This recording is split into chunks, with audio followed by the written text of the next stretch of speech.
Welcome to our channel. Today we how to fix Asana task management with Asana detailed guide step by step clearly. Before you begin fixing your Asana task management, ensure your account and projects are organized. Start by reviewing your current project structure. Identify any projects that seem cluttered or confusing. Take note of tasks that lack details or clear deadlines. Next, categorize your tasks. Create sections within your projects to group similar tasks. Use tags to further classify tasks based on priority or type. Now, focus on task details. Ensure each task has a clear title that conveys its purpose. Add descriptions that outline specific requirements or objectives. Assign due dates to keep your team on track. If tasks involve multiple team members, assign them accordingly. Moving on, streamline your workflow. Utilize Asana's templates for recurring projects.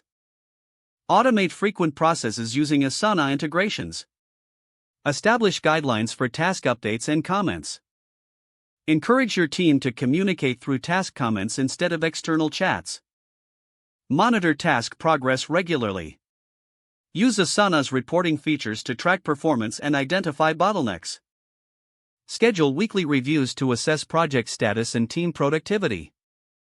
Make necessary adjustments to tasks based on feedback. Finally, foster a culture of accountability. Encourage your team to update task status consistently. Recognize completed tasks to boost morale. Keep engaged with regular check-ins, reinforcing the importance of task management. By applying these steps, you can enhance your Asana task management, leading to improved efficiency and productivity. If the page does not load, refresh the browser or try again in a private or incognito window. Make sure you are using the correct email address, then retype it carefully to avoid small typos. Don't forget to like this video and subscribe to our channel for more step-by-step tech guides.